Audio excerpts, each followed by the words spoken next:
Thank you. Right. Good morning, everybody. It's nice to get back to our Tuesday morning group and continue learning Sefer Bereshis. I'd like to actually dedicate this shir because today is the 20th of Mar Cheshvan, which is the first yahrzeit of Rabbi Jonathan Sacks, who was a good friend of mine, and I'm sure he was a person in the lives, an important person in the lives of pretty much everybody here in the shir. Heard him and saw him and was inspired by him in so many ways, as were many hundreds of thousands of people worldwide. And I enjoyed his friendship very much indeed.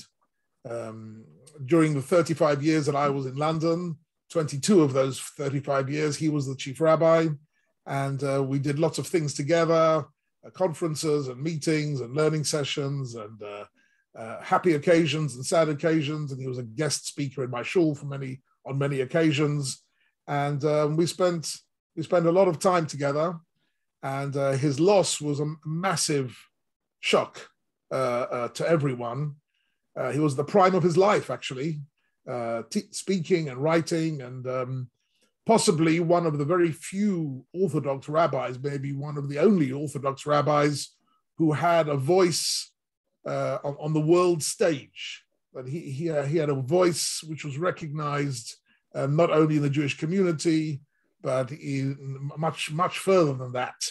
I remember Tony Blair, Prime Minister of England in the 90s, used to speak about my rabbi. It's very unusual to hear an English Prime Minister quoting my rabbi, like this. Jonathan Sacks was his rabbi. And of course, Tony Blair's a religious Christian and a Bible reader, as Sir Jonathan Sacks used to say to me that whenever he met Tony Blair, the first things the Prime Minister would say to him would tell him an excerpt from the Bible that he was reading recently, and ask Jonathan to explain it a little bit. And of course, so actually each time he met the Prime Minister, it started off with a mini Chumash shir in his own inimitable way.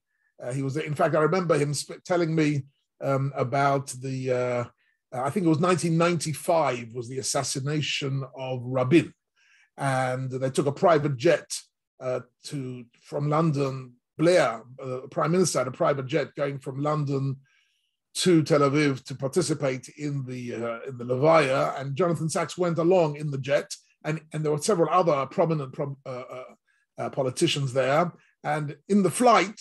They asked, so Jonathan took out a sefer and he was learning. So they asked him what he was learning, and he ended up giving them a shir on the flight to these people. But the brilliance of Rabbi Sacks was he was able to extract from the Torah ideas of universal relevance beyond the Jewish community. He was really literally, in many ways, an Or LaGoyim. He was a light to nations and to people worldwide. At the same time, of course, to the assimilated Jews who could understand him. It was relevant. He wasn't speaking in a manner which most Orthodox Rabbonim speak. We speak to committed Jews. He was able to speak to uncommitted Jews, and of course sit down with bishops and imams and prime ministers. And I don't know if any of you ever saw a televised discussion with the Dalai Lama. The Dalai Lama, the head, one of the Gedolim of the Hindu Tibetan monks, and they were discussing Buddhism and Judaism in the most remarkable way. I don't think I know a little bit about Buddhism, but I don't think I could have carried on that discussion with the Dalai Lama in quite the same elegant and confident and knowledgeable way the Rabbi Sacks did it. It was a real Kiddush Hashem, and it was quite. I found it quite moving, the way he was able to do that. And he also, of course, was teaching Torah when he came to our shul. For example, he gave beautiful shiurim. He was teaching Torah to the Jewish people, but his uniqueness lay in his ability to discover the universal message in the Torah. It's an interesting feature. Maybe I'll just speak about it for 1 or 2 minutes. in honor of Rabbi Sachs. The Chazal say something very strange in one or two places, that the Torah was given b'shiv'im loshen, in 70 languages. Right, it's a Gemara in Sotah and various other places. Chazal attach it to the pasuk at the beginning of Sefer Devarim, in the opening words of Sefer Devarim. The pasuk says, Ho'il Moshe be'er es haTorah hazos. Be'er, bet aleph reish, which means bi'ur, means to explain. So it's a very strange thing to say. Why would the Torah say in the beginning of Sefer Devarim, basically the last month of Moshe Rabbeinu's life, that now he began to explain the Torah? Moshe Rabbeinu has been teaching Torah in the desert for 40 years. So Chazal say, what does Be'er mean? So Rashi says two words. Rashi says, B'shiv'im loshen, in 70 languages, which is a very curious remark to make and cannot be taken literally, in the sense that it would be pointless. What were 70 languages at the time of Moshe Rabbeinu? It was ancient Egyptian, ancient Akkadian and Ugaric and Sanskrit and the languages of the ancient world. No member of the Jewish people understood these languages. Why would he teach the Torah in multiple languages if none of his audience at the time understood those languages? So Mefarshim say that Shivim Loshen is actually a metaphor which refers to the 70 nations, and the idea is that Moshe Rabbeinu was explaining to Klal Yisrael that even though the Torah was given to the Jewish people, Torah tzivot lanu Moshe Morosha Kehilas Yaakov, it was directed at us, at Klal Yisrael. Nevertheless, there are universal messages in the Torah which all the 70 nations can benefit from. Right? In other words, the Torah contains messages of morality and spirituality and emunah for all the 70 nations.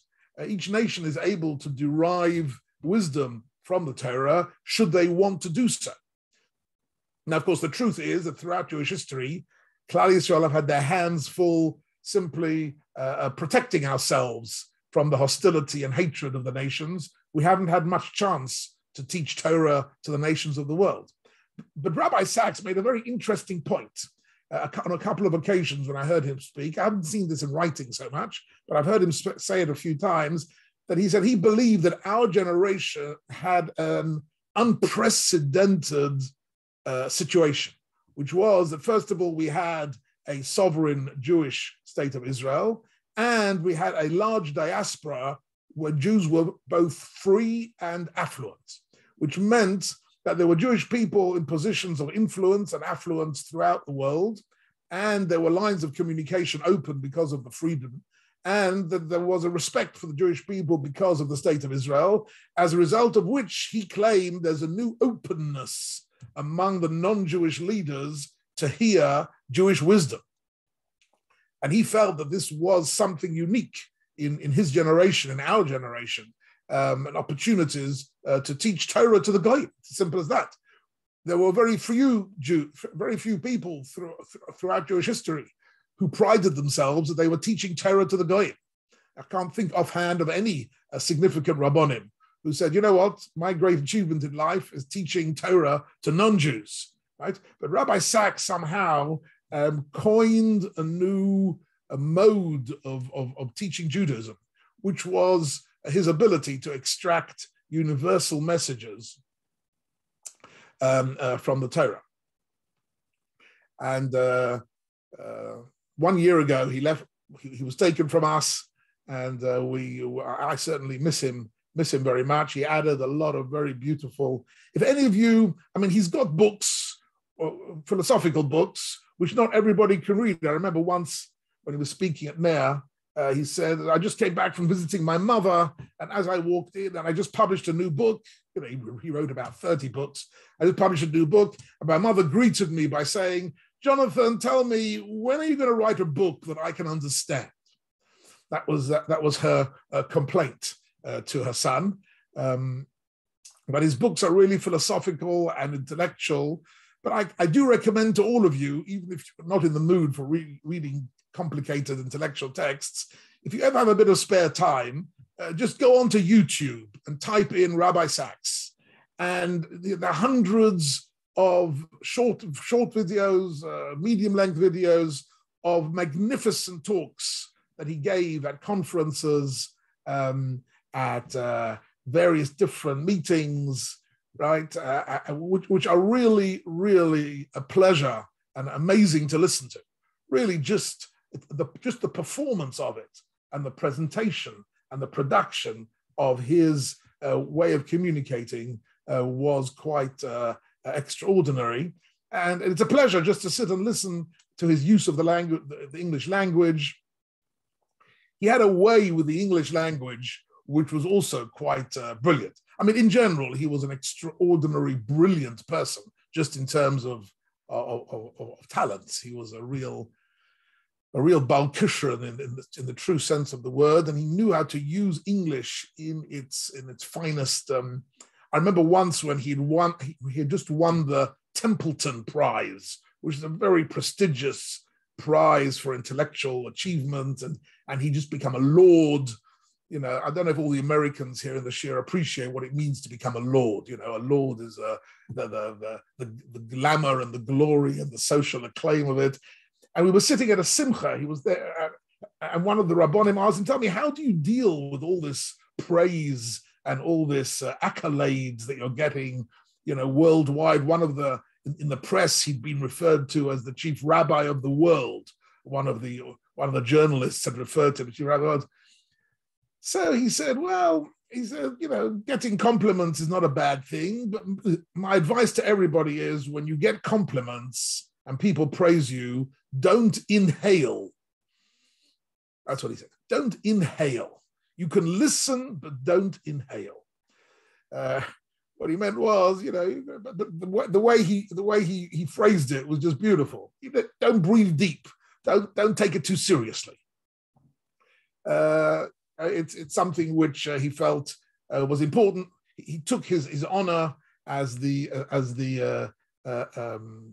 for the Jewish community, whatnot, for him personally. And one of the remarkable his achievements, in my opinion, was that despite achieving a world almost celebrity name, he remained personally very modest. He remained personally somebody who didn't let his ego go to his head. He was a very modest individual, a very thoughtful and kind person. And I remember the United Synagogue made a farewell dinner for him, a magnificent dinner in Park Lane, one of the massive halls in Park Lane, where all the who's who of the United Kingdom were invited, of the Jewish community, and also Prince Charles was there, and politicians were there, and bishops were there, and you know, it was extraordinary.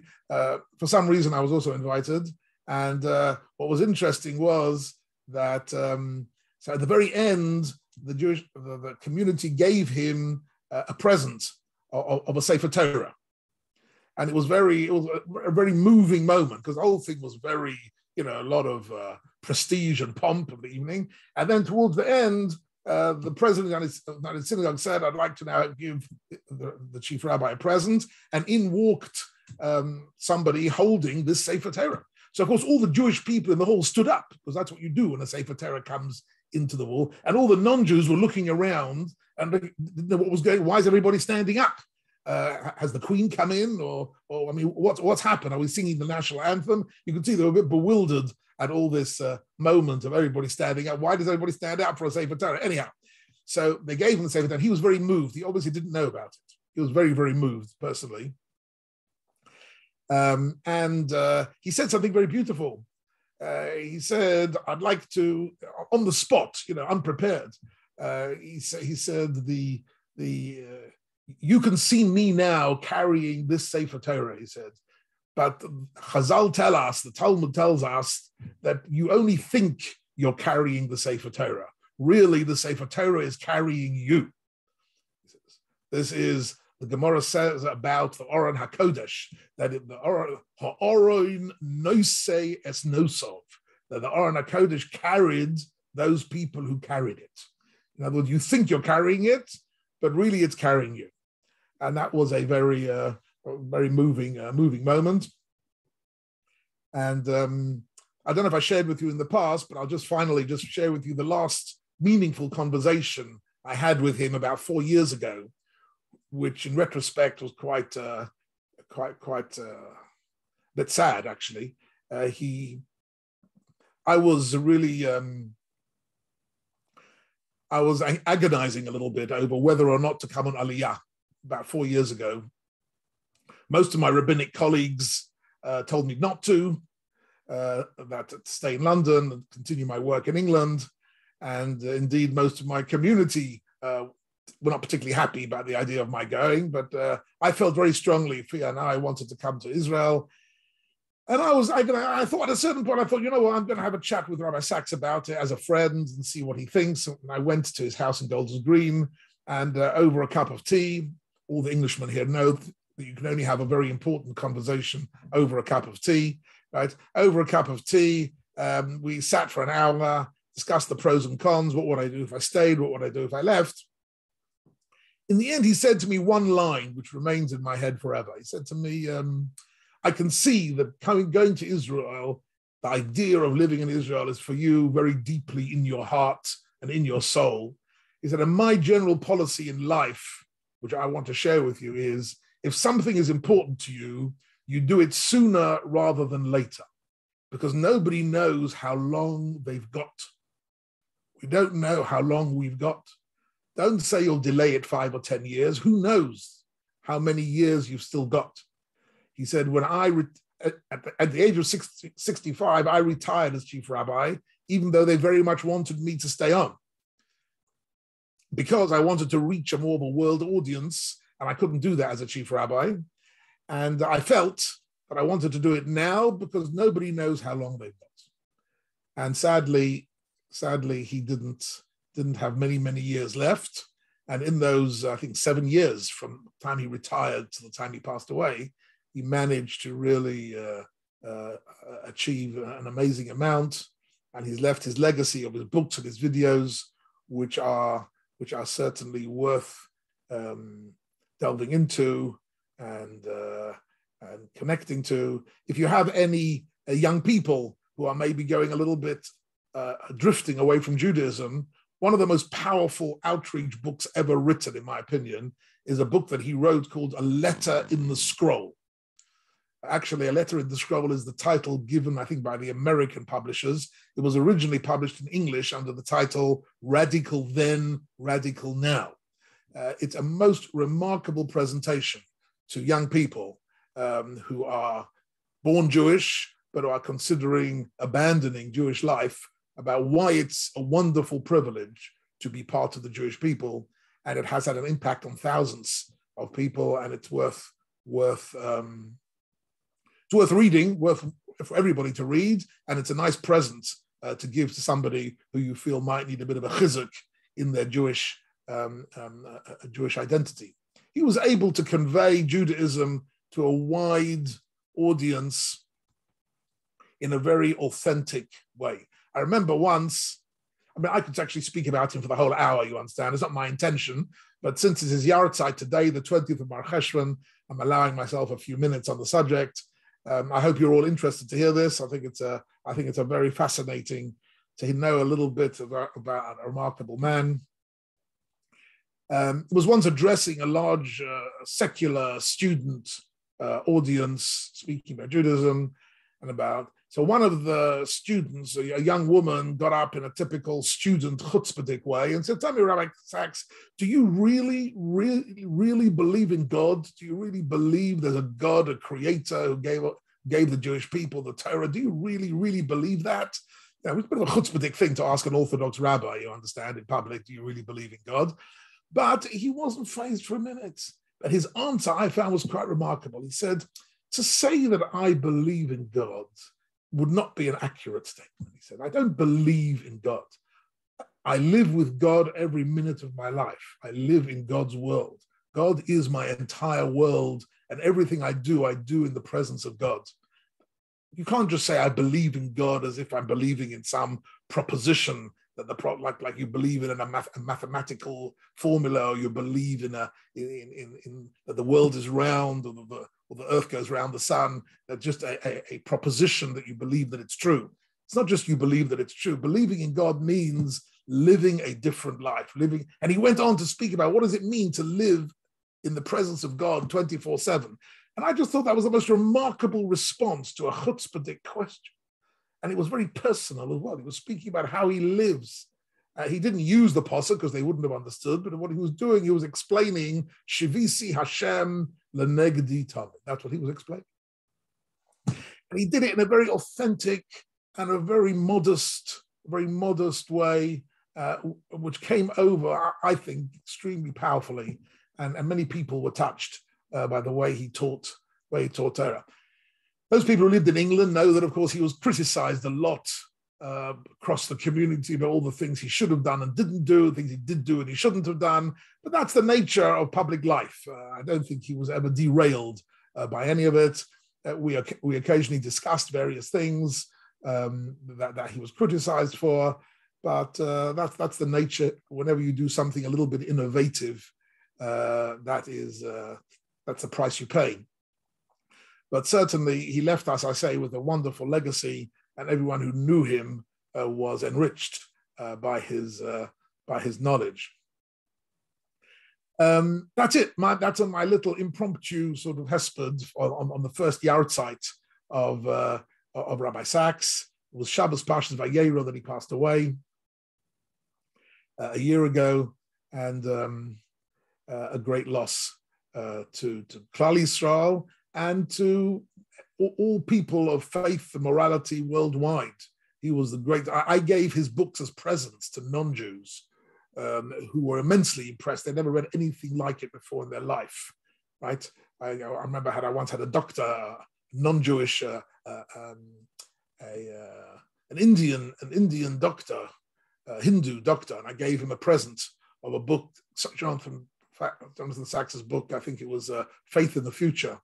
And he was blown away by it. Never read anything quite like that before in his life. So it's worth knowing the books that he wrote, even if you don't read them all. If you're going to read one book, my last recommendation, if you're going to read one book of his, read The Great Partnership. The Great Partnership. The Great Partnership. That's what it's called. You can't hear it? Dina, you can't hear me? No? What are you saying, Dina? The Great what? Partnership. The Great Partnership. Is the sound not coming across clearly? The Great Partnership. What is the Great Partnership in the book? The Great Partnership is Torah and science. How Torah and science, not only do they not contradict each other, how they complement each other, and how Torah and science are integrated to each other. What have you got there? Oh, Eliana's got the book right there. The Great Partnership. Very, very worthwhile reading. Not so difficult. Not one of his heavy books, but very fascinating. And he takes you into all sorts of different areas as well. For example, he speaks about, in order to understand the relationship between Torah and science, you have to understand the relationship between the left-hand side of the brain and the right-hand side of the brain.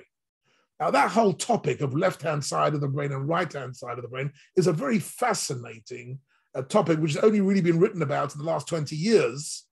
But it gives us an insight into how human beings function, where the left-hand side of the brain is about logic and text and science and rules and structure. And the right-hand side of the brain is about music and spirituality and intuition and non-structured way of thinking and spiritual intuitive understanding, right? And the way these two sides of the brain interact with each other, and how some people have got an overdose of one and not enough of the other, and what that leads to, right? Is a very interesting subject. But he connects that idea of the right and left-hand side of the brain with Torah being our appreciation of the purpose and meaning of life, and science being our appreciation of the beauty and the structure, the rules of nature, and how the two work together in a productive way if that relationship is properly understood.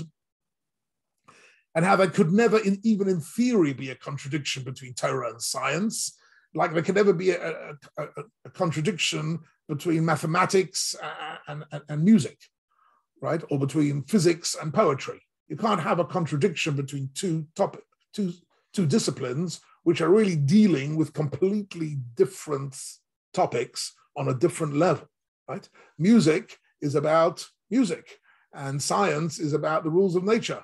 And the two are dealing with two different topics. We need them both, right? But they never contradict each other. They complement each other. And that book is about that topic in a truly remarkable statement in that book. I know lots of people have his books on the shelves and haven't read a single one of them. If you're going to read one, this is the one to read, ladies and gentlemen. The Great Partnership. I'm not saying the others aren't. That was also beautiful. But there it is. I just remembered Parshas Chayei, this week's Parsha. I remember he used to speak Parshas Chayei. I heard him in our shul once and also at a conference once. He spoke about Parshas Chayei in a very interesting way because, of course, Parshas Chayei is Avram's life after Sarah has died and after the Akedah has taken place. And in fact, Chayei is the last 40 years of Avram's life. And he uses Parshas Chayei to speak about how people who have gone through disasters and extremely difficult times, right? Instead of becoming bitter and depressed and disillusioned, actually plan the future, go and rebuild their lives in a most remarkable way. And he connected Parshas Chayei to the generation of Holocaust survivors who came out of hell and didn't lead a life of bitterness and revenge and sadness, but actually started rebuilding families, rebuilding communities, and rebuilding Medinat Israel. And he somehow connected modern Jewish history to Parshas Chayei in a way that I thought was quite mesmerizing and just so creative and so beautiful, that he was definitely somebody very special in our life. Okay, that's it for Rabbi Sachs for this morning. Let's learn a little bit of Chumash. We are still in Bereshis, and there's so much to look at in Bereshis. And I'd like to look at, we just touched on looking at a topic in chapter 11 of Bereshis, which is quite a mysterious topic. It's just 9 psukim. It's just 9 psukim, which speak about Migdal Bavel, the Tower of Babel. What actually happened in the Tower of Babel? What was the problem? What was the solution? Why was this an important stage in the development of mankind? And it's the immediate, if you like, precursor to the life of Avraham Avinu. In other words, chapter 11 is Migdal Bavel, and chapter 12 is already Lech Lecha Me'atzcha V'Nadcha Beis Avicha, is Avraham Avinu. In other words, it seems that in order for Avraham Avinu to function the way he did, going around the world spreading the light, the Migdal Bavel, this whole event of the attempts to build a massive tower, and HaKadosh Baruch Hu stopping it by dividing up mankind into lots of different languages, cultures, different nations, that in some way was a necessary prerequisite for Avraham Avinu. So let's have a look, let's learn a few psukim together, and let's see what we can come up with. Okay, let's see if I can. Okay, bear with me for 1 minute, ladies and gentlemen. I just have to get up on the screen. And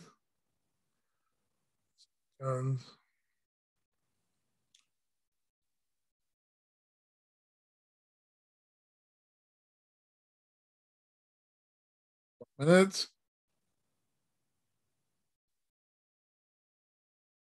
Okay.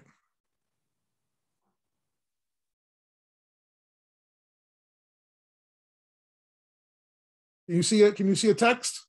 Yes? Right. It starts off actually with a very interesting statement.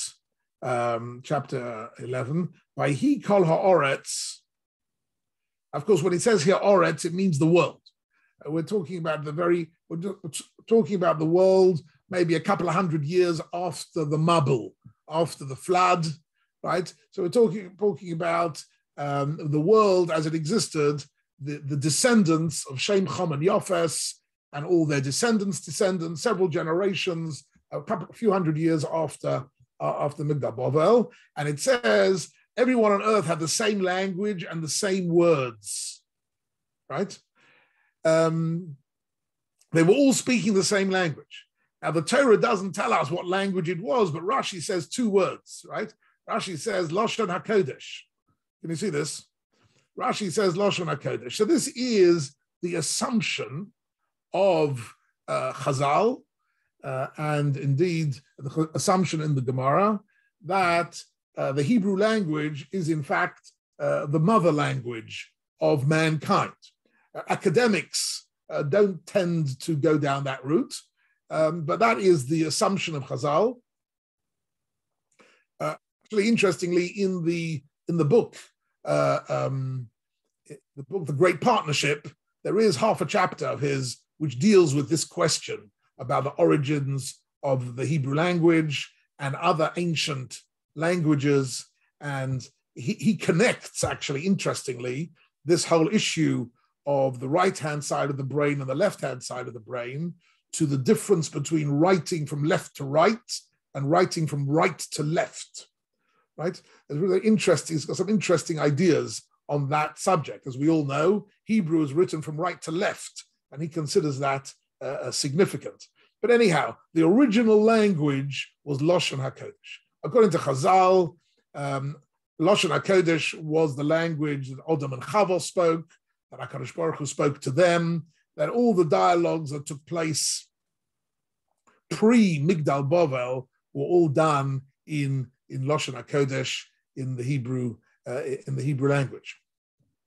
What's interesting here in this first pasuk is, Sofa Achas means one language, right? So if they all have one language, what does it mean, Devarim Achodim, the same words? Right? If it's one language, then of course it's the same words. So Devarim Achodim seems to be a reference not necessarily to words, but to, if you like, concepts. They were all in agreement on what they wanted. They all were wanting one thing. In other words, human society was monolithic. What was it exactly that they wanted? In other words, what was really going on at that time? So let's read a few psukim. So the pasuk says, "Vayhi b'nosam mikedem," right? They migrated from the east, right? From where the Teva had landed, and Noach had emerged from the ark and started rebuilding mankind, and they came upon the land of Shinar, wherever that is, and they settled there, and they found a valley. In other words, they wanted to find a large open space. But Chazal learn that this phrase "Nosom mikedem," you see this phrase here, "Vayhi b'nosam mikedem," that doesn't only mean a geographical description of traveling from the east, but it means they traveled away from Kedem. Kedem means the past, from the origins. They traveled away from their origins, right? In other words, their origins were a God-fearing life, the origins that they were taught from Noach, Shem, and Aver were to live a life of Avodat Hashem, a life of morality, of mitzvahs, and of the pursuit of wisdom and mitzvahs. The Sheva mitzvahs b'nei Noach were explicit, but there was other wisdom as well. But they traveled away mikedem, from their origins. They started something new, and they were going to make a break with the past. That was really the goal here. And already that, if one understands, but nos om, right? Nos om comes the word linsoa, right? He binsoa orad, to travel, right? If that indeed is the perush of nos om mikedem, then we understand that this is really the beginning of trouble, right? They don't want to continue what they had learnt from Noach, Shem, and Yefes, maybe not so much Chom, but Shem, Yefes, and his grandson Aver. They were teaching Emunah, and they were a source of mitzvahs. But the subsequent generations, Nos Om Mikedem, they rebelled against their past. And what did they do? Vayomru Ish el Royehu. Vayomru Ish el Royehu. And they said to each other, Hava nilbana leveinim v'nisrafa l'sreifa. They invented a new technology. What was the new technology? Was bricks and cement. As one imagines, we don't know exactly, but prior to that, people built homes out of stones. They simply used stones, or they lived in caves. They said they had now discovered bricks and cement. But they used the bricks instead of stones. And they used, basically, it means cement instead of clay. In other words, ancient man used simply stones and clay, which was available from the earth, and they were using bricks and cement. Now, of course, the advantage of bricks and cement is that you can build much higher. You don't not just build a one-story house. You can build as high as you can build. If you have ladders and you've got bricks and cement, you can keep building, which is very hard if you've only got rocks and clay. The truth is, this is a complicated subject, how the ancient world built, and there's a lot written about this in ancient historians, etc. But what's interesting here is that they became obsessed with, if you like, the new technology of the age and the possibilities of building really. So they said, the next thing they said is, if we can build, let's build a skyscraper. And they said, Hava nivna lanu ia umigdal. Let's build a city with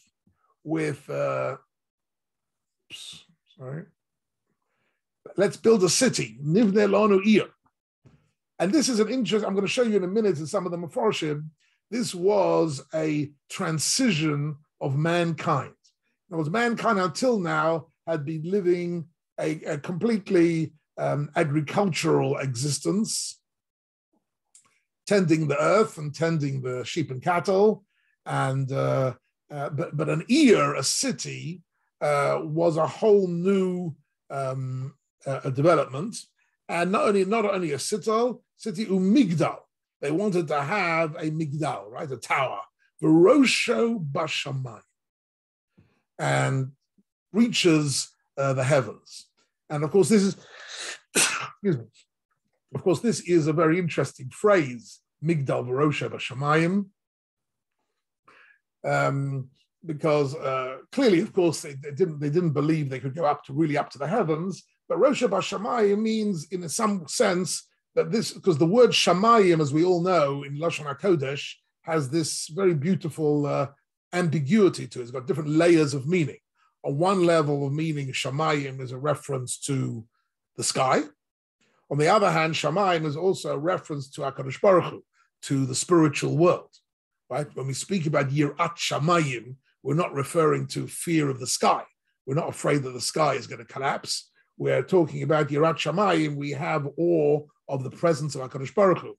So migdal v'rosho bashamayim means we're going to build a tower which in some way reaches the heavens, meaning which can challenge the heavens.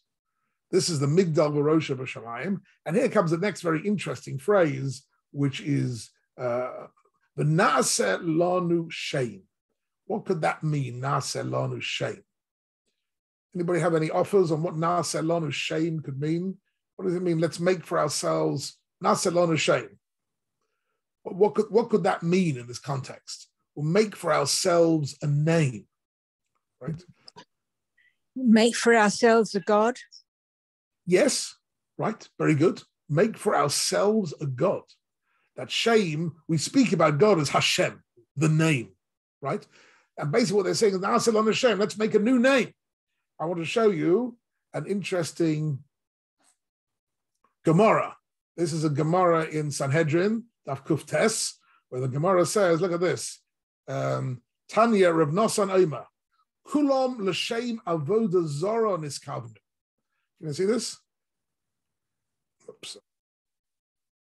Kulam l'shem avoda zara nitkavnu. They had kavana. Their intention was idolatry. They were looking for a new god. How do we know? Look at this. Ksiv, it says here, Na'aseh lanu Shem. It says, let's make a name. So the word shame appears elsewhere in the Torah to refer to Elohim Acherim, other gods. B'shem Elohim Acherim lo tazkir. Not to pray or to worship to any other gods. But the word shame is a very powerful, simple word, but refers to not just a name, but the name. The name means what is the name in whose name we are doing all this. That's really what we could say in English. In whose name are we building this tower? Is this tower going to be built? We even use the phrase, Chazal used the phrase, to do something l'shem shamayim. L'shem shamayim means in the name of God. So here what they were saying is, let's do something not in the name of God, but in a different name. But Na'aseh lanu Shem. Let's make for ourselves, this phrase here, let's make for ourselves a new God. Penofutz al panei kol haaretz. Otherwise, we will be scattered around the world. In other words, basically what they were trying to do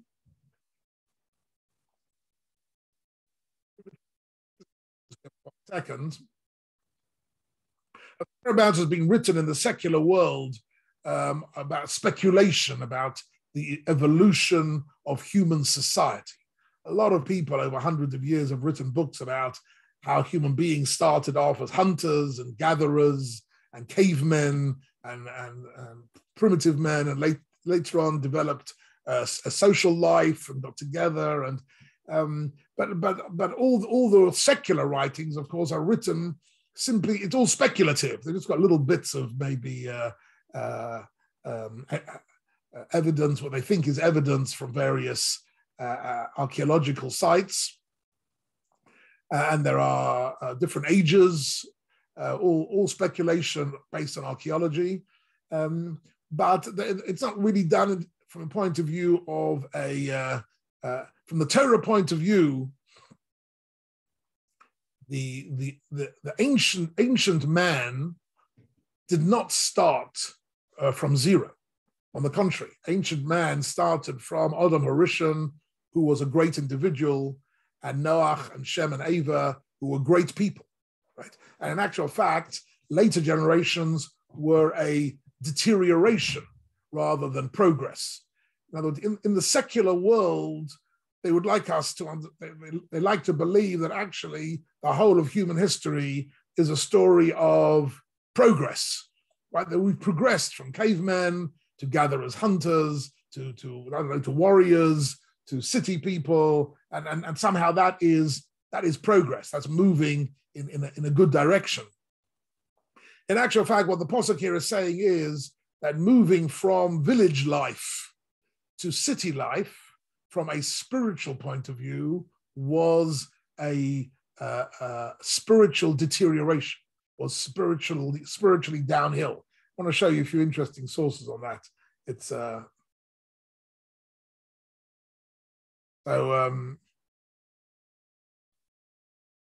let's have a look here. Vayered Hashem liros.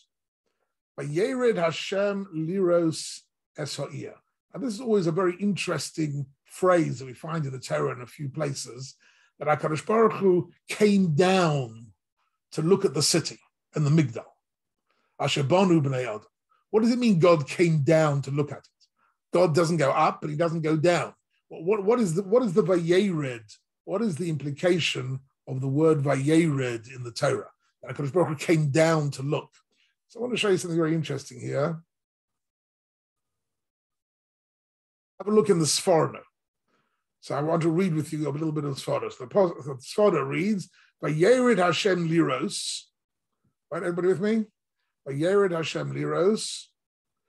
So it says this for Nehirne Loshad Hayerida Liros, this expression of coming down to see. So human beings, if they're up, they need to come down to look more closely. But HaKadosh Baruch Hu doesn't need to come down. What does it mean? It says as for Yoma al Hashem Yisparach, is we use this phrase about HaKadosh Baruch Hu, K'sha'ein ha'inyan oz ro'ui la'onesh, in a situation when the current situation is not yet reached a level where it's punishable. In other words, simply building a building and using the new technology is not in itself something terrible. Ella, says the Sforno, mipnei hakilkul hanimshach elav b'sof ha'inyan. The word vayered means that HaKadosh Baruch Hu saw in advance the consequences of their current actions. And what he wanted to do was stop them before it became too bad, before it became disastrous. And he brings an interesting example here, the Sforno. He says, Kaben Sore Umore, right? The famous case of the, my computer does that.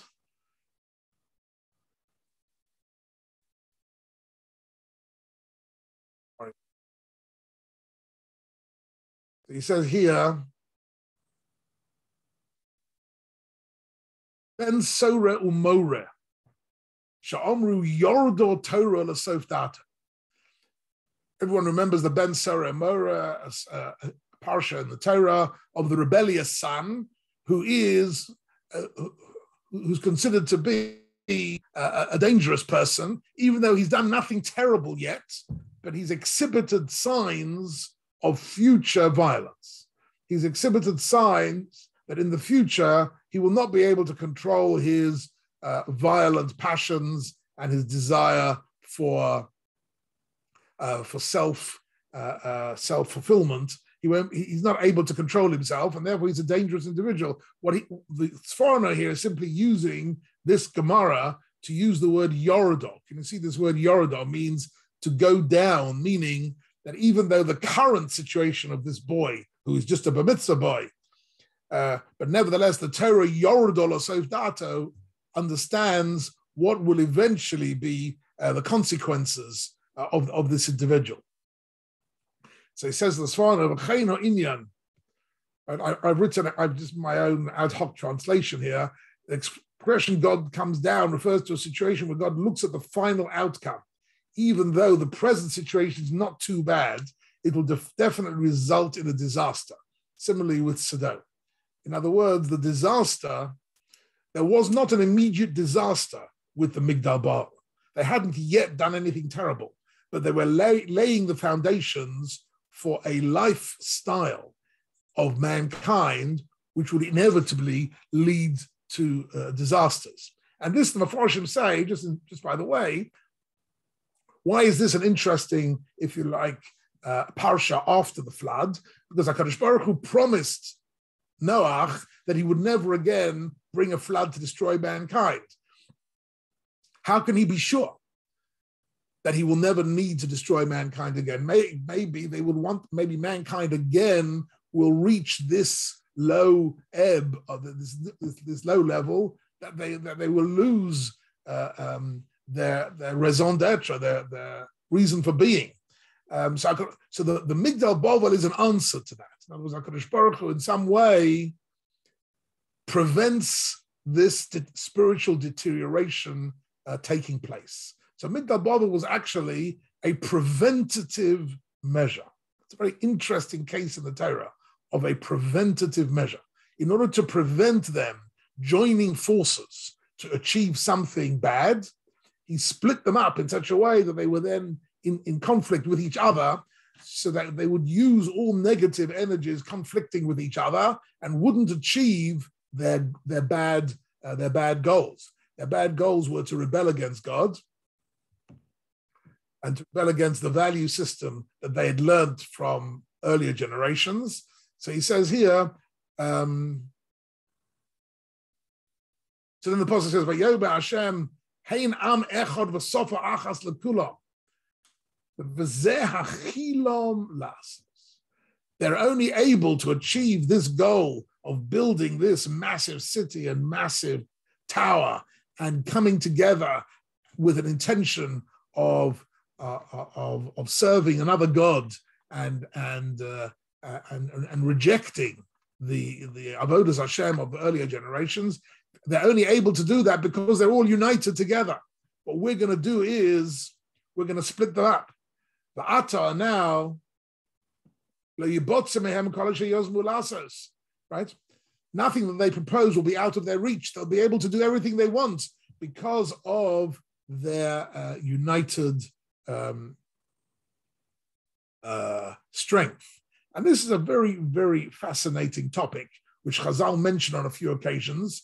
We often speak about the idea of Achdus and world peace and Sukkot Shalom, right? And here you have an interesting insight into this, that actually world peace and among people is only a benefit if they are peaceably all united with the right goals. If they have the wrong goals, then they'll become united in their disastrous attitudes. I must say, here in Medinat Israel, we have the most amazing replay of Migdal Bavel. I've often thought that if you look at the way Israel is surrounded by all the different Arab nations, I want you to imagine for a moment that all these Arab nations were friendly with each other and were on the same page and liked each other and cooperated with each other and worked together.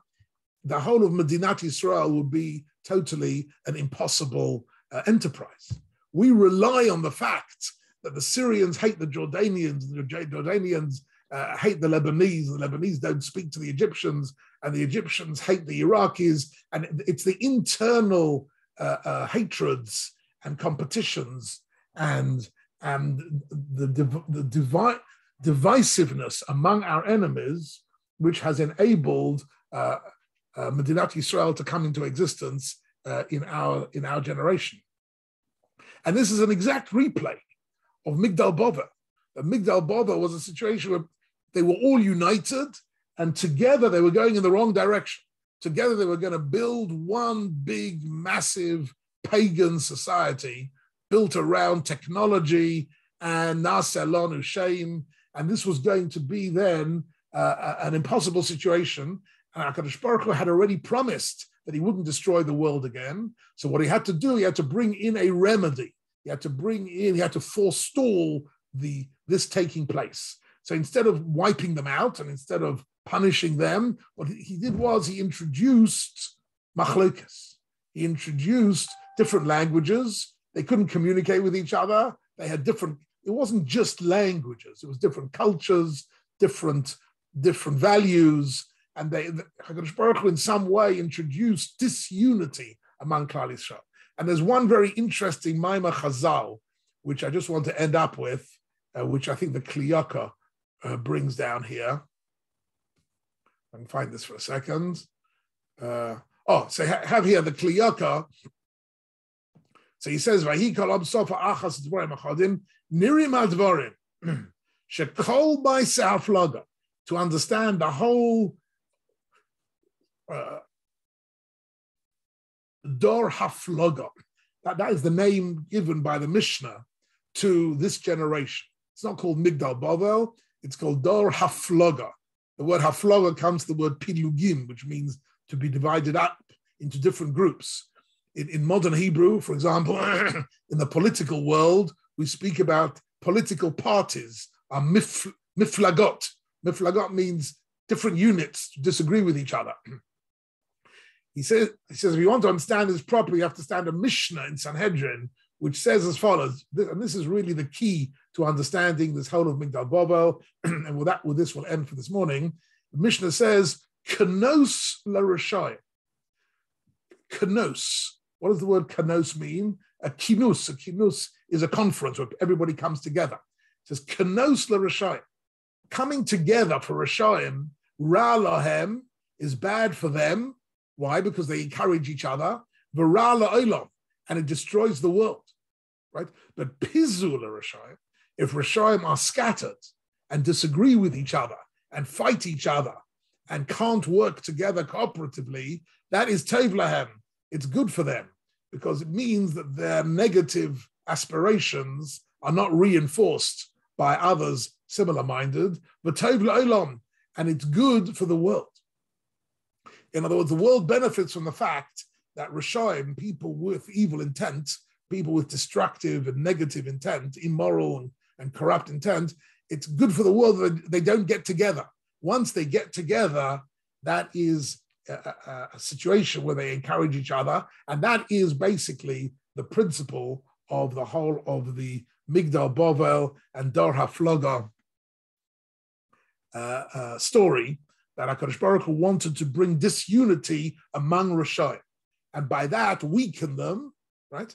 And the whole idea of Yemos HaMoshiach, the whole idea of the Messianic era, when HaKadosh Baruch Hu will bring V'yeda Kol Po'ul Ke'ata Po'alta V'yovan Ke'ata, once mankind has regained a positive value system and a positive goal, then one can reverse Migdal Bavel and bring all the nations together.